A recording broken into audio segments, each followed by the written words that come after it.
Sampurasun, Mogi Rahayu Sagung Dumadi. Asal mula Tanah Jawa. Sejarah awal Pulau Jawa seolah terbungkus oleh misteri karena sama sekali tidak diketahui keberadaannya oleh dunia sampai pulau ini dikunjungi oleh peziarah dari Cina, Fahian, pada tahun 412 Masehi. Berdasarkan buku Occult History of Java atau Sejarah Gaib Tanah Jawa karangan C.W. Leadbeater cetakan 1 Maret 2015 disebutkan pada tahun 2000 sebelum Masehi Pulau Jawa sudah menjadi koloni bangsa Atlantis. Tapi Atlantis hancur, kemudian Jawa menjadi negeri terpisah. Leadbeater atau Charles Webster Leadbeater adalah anggota dari Theosophical Society.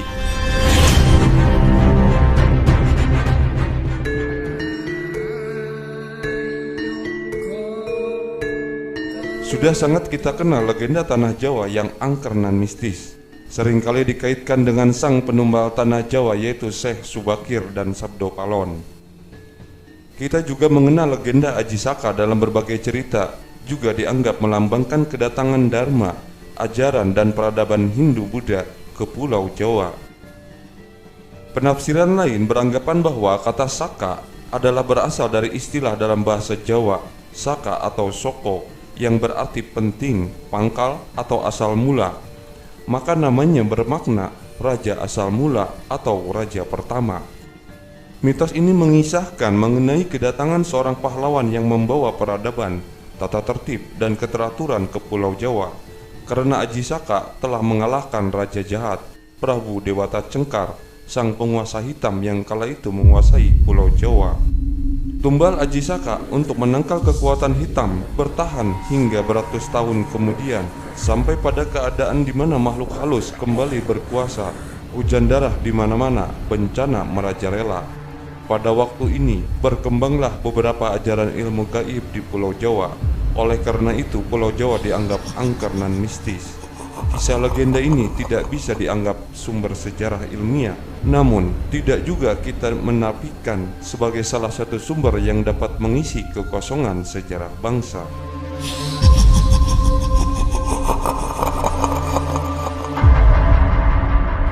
Legenda ini juga menyebutkan bahwa Aji Saka adalah pencipta tarikh tahun Saka atau setidaknya raja pertama yang menerapkan sistem kalender Hindu di Pulau Jawa.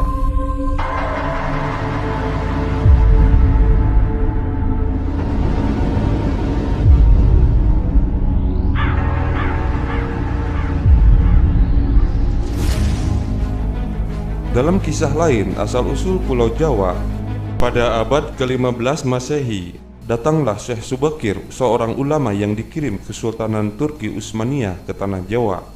Syekh Subakir adalah seorang ulama besar yang dikirim untuk menumbal Tanah Jawa dari pengaruh negatif makhluk halus saat awal penyebaran agama Islam di Nusantara.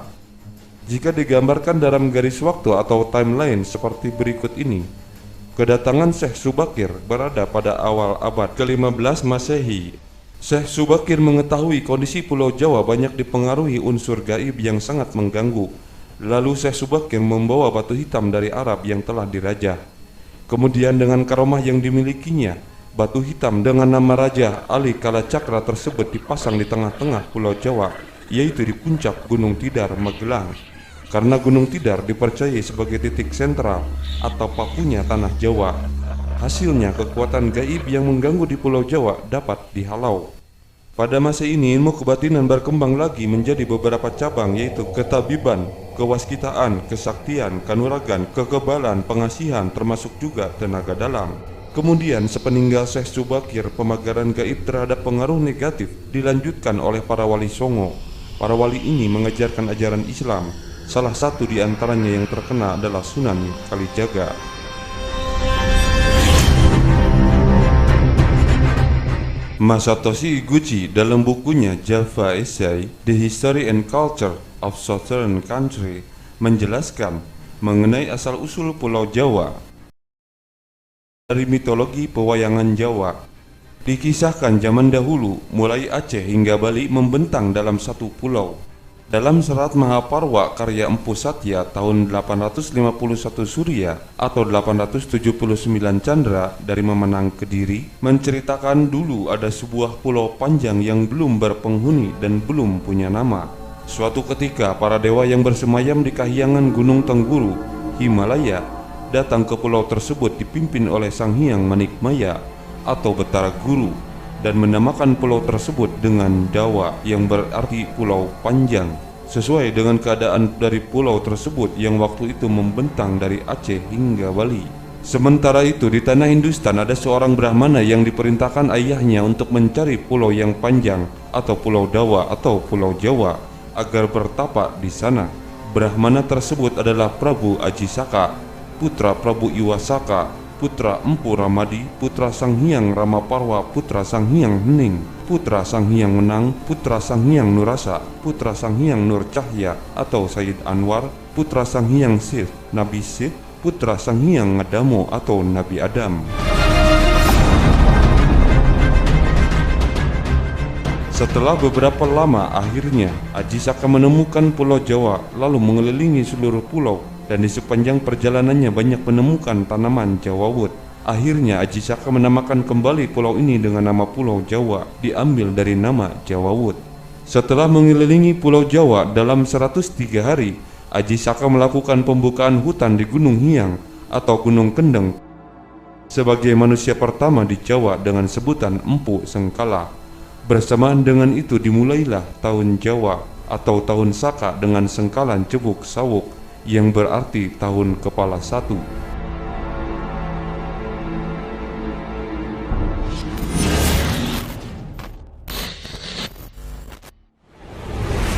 Legenda lainnya tentang legenda Tanah Jawa dikisahkan Raja Rum dari Brusah, Turki yang bernama Sultan Galba melakukan ekspansi ke pulau-pulau yang masih sunyi, yang diantaranya mengirim 20.000 keluarga ke Pulau Jawa.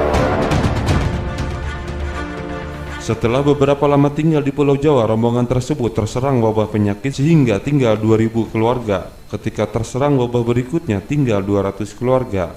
Dan di tahun keempat sejak kedatangannya di Pulau Jawa, rombongan ini tinggal 20 keluarga dan memutuskan kembali ke tanah Rum untuk melaporkan keadaan kepada Sultan. Setelah mendengar laporan tentang keadaan rombongan yang dikirim ke Pulau Jawa, Sultan merasa sedih lalu mengutus wali dari golongan Bani Israel yang bernama Usman Aji untuk memberi tumbal pada Pulau Jawa. Setelah sampai di Pulau Jawa, Usman Aji mengelilingi Pulau Jawa dan bertemu dengan Empu Sengkala di Gunung Hiang. Kemudian Usman Aji memasang tumbal di titik tengah dan 4 arah. Keesokan harinya terdengar petir dari segala arah dan tanah Jawa bergetar, bergemuruh menandakan kalahnya makhluk halus oleh tumbal tersebut. Setelah 21 hari, Usman Aji kembali ke tanah Rum dengan disertai Empu Sengkala dengan sengkalan Gora Sirna yang bermaksud tahun ke-7.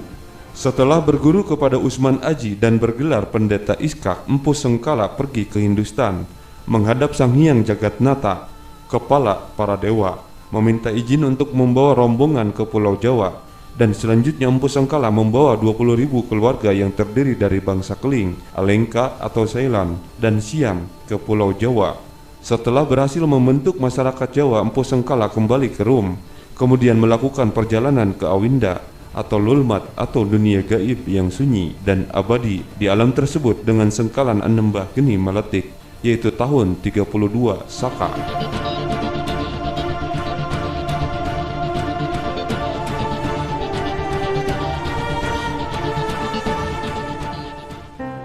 Kisah legenda ini menarik untuk kita cermati.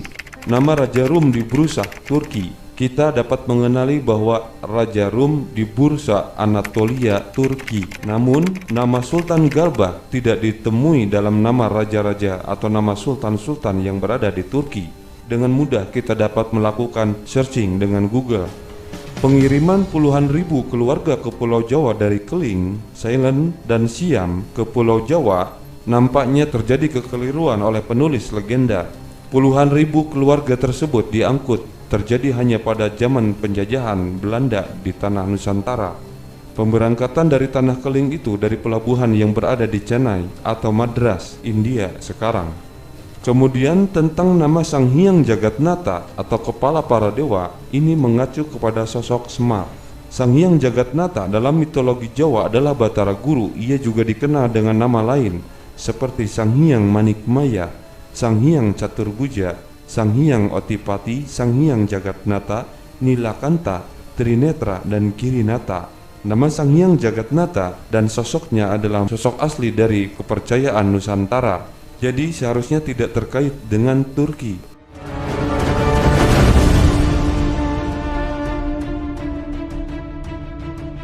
Kemudian kedatangan Usman Aji yang membawa tahun Saka, dan dikatakan bahwa tahun Saka menandakan mereka datang pada awal tahun Saka, yaitu tahun 78 Masehi, mungkin tidak cocok. Penggambaran bahwa Pulau Jawa yang masih kosong pada tahun awal Saka 78 Masehi mungkin keliru. Pada awal Masehi di Pulau Jawa telah ada Salakanagara, dan dikatakan pada tahun 130 Masehi Dewa Warman telah terbiasa bolak-balik antara Pulau Jawa, yaitu Salakanagara, ke India, ke negeri Barata. Artinya pelabuhan telah ramai kunjungan dari India ke Jawa, dan tentunya di Pulau Jawa telah ramai atau banyak orang. Kita cermati juga tentang datangnya Syekh Subakir ke Pulau Jawa pada abad ke-15 Masehi yang menggambarkan betapa Pulau Jawa dikuasai oleh seorang raja dengan menumpahkan darah. Bahkan ada cerita raja tersebut sering memakan manusia. Benarkah demikian? Bukankah pada abad ke-14 atau akhir abad ke-13 di kita telah ada peradaban Majapahit, dan pada tahun 478 Masehi Majapahit baru runtuh. Sementara pada abad ke-16 Pajajaran baru runtuh. Bila kita mundur lagi ke belakang, zaman kerajaan pada sebelumnya, yaitu pada abad ke-8 atau ke-9, telah ada kerajaan Medang atau Mataram kuno atau Mataram Hindu. Lebih ke belakang lagi kita bisa melihat kerajaan Tarumanegara, kemudian Salakanegara, dan tahun 45 sebelum Masehi telah ditemukan peradaban di Subang, Jawa Barat. Lebih mundur lagi kita melihat sisa fosil yang ditemukan oleh Dr. Yondri di Gua Pawon, Kabupaten Bandung Barat, yang berusia bahkan hingga 11.000 tahun. Lebih mundur lagi ke belakang kita mengetahui ada jejak 600.000 tahun di Rancah Ciamis adalah manusia yang menghuni Pulau Jawa. Bahkan manusia Sangiran, Trinil di Pulau Jawa telah berusia lebih dari 1,5 juta tahun.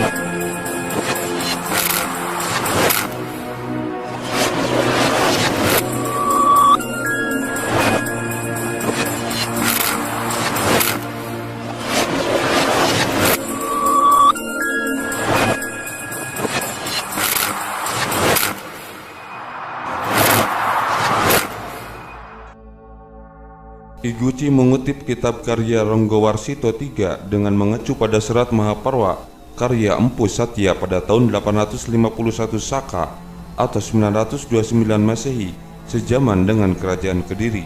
Sepeninggal Empu Sengkala, masyarakat Jawa terus melakukan pembukaan daerah-daerah baru, tapi belum ada raja yang mengatur, sehingga disebut dengan zaman Kukila. Ketika masa Manggarsari 102 Saka atau 160 Masehi, diceritakan para dewa di Kahyangan Hindi turun ke Jawa dengan sebutan resi yang dipimpin oleh Resi Mahadewa Buddha, titisan Sang Hyang Jagatnata. Para resi ini kemudian menjadi sanjungan orang Jawa dan mulailah sistem kerajaan di Pulau Jawa dengan raja pertamanya, Resi Mahadewa Buddha, titisan Sang Hyang Jagatnata. Sang Hyang Jagatnata berkedudukan di Medang Kamulan 140 Saka atau 217 Masehi. Dan raja terakhir Sri Maharaja Kanwa, titisan Sang Hyang Wisnu 301 Saka atau 379 Masehi. Pada masa pemerintahan Sri Maharaja Kanwa pada tahun 329 Saka atau 407 Masehi, terjadi peristiwa penculikan Dewi Srigati, putri Sri Maharaja Kanwa oleh Prabu Karungkala dari Pidana atau Sumatera, tetapi berhasil diselamatkan oleh Raden Sengkan yang akhirnya dijadikan menantu.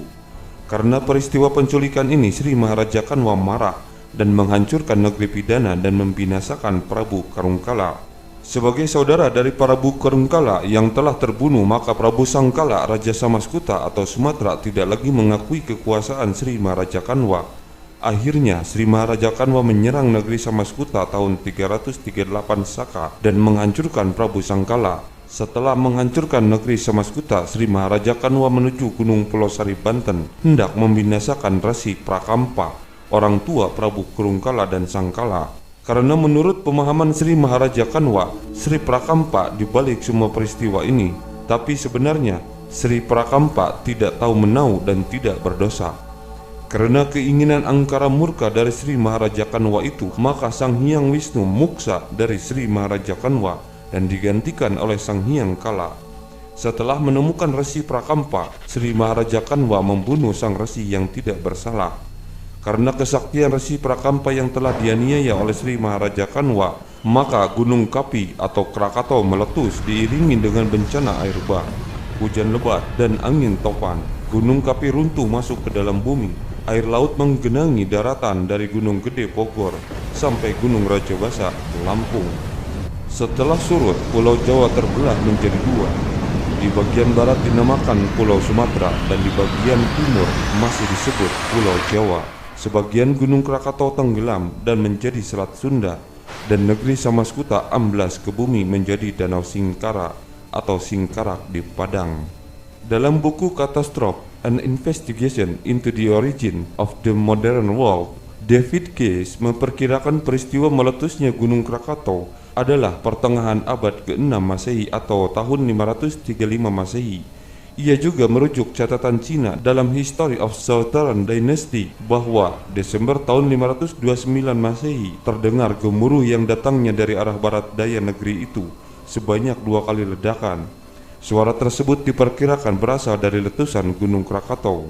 Dr. Wahlatz dan David Case membuat simulasi komputer atas peristiwa letusan Krakatau itu dan memperkirakan bahwa sebaran magma sebanyak 200 kubik per kilometer dengan diameter 50 km diperkirakan lebih besar dari letusan Gunung Tambora Flores tahun 1815 Masehi.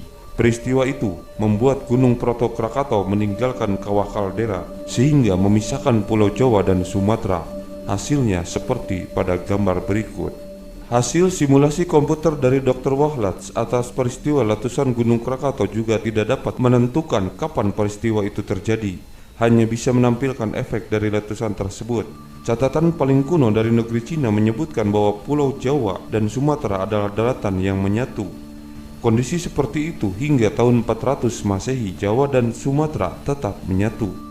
Demikian seperti dikutip dari artikel Profesor Chihara, seorang ahli penelitian arsitektur Jawa kuno. Namun pendapat Profesor Chihara belum dapat dijadikan bukti sejarah. Informasi yang datang dari Eropa. Sebuah puisi Victorian dikutip oleh Gerald Manley Hopkins yang menjelaskan warna matahari ketika terbenam. Profesor Jeff Matthews menggambarkan bahwa puisi Santo Telemachus telah menggambarkan kondisi atmosfer yang sama pada tahun 400 Masehi ketika seorang pendeta Almachius atau Santo Telemachus mendengar suara Tuhan di Asia yang menuju Romawi untuk menghentikan permainan gladiator.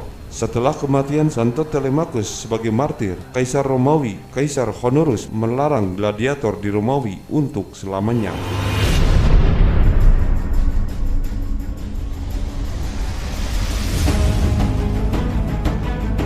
Kata bursa mungkin berasal dari kata bursa. Bursa adalah ibu kota Kesultanan Rom Turki di Anatolia, Bizantium.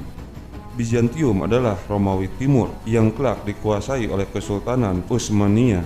Sultan Galbah tidak dikenal dalam daftar Sultan-Sultan Seljuk Turki atau di zaman dinasti Utsmania. Mungkinkah Galbah dimaksud adalah Galba? Nama ini adalah nama Kaisar Romawi yang berkuasa selama 7 bulan dari 24 Desember tahun 68 sampai 15 Januari tahun 69 Masehi. Galba awalnya adalah seorang gubernur Hispania Tarraconensis, adalah salah satu dari 3 provinsi Romawi di Hispania.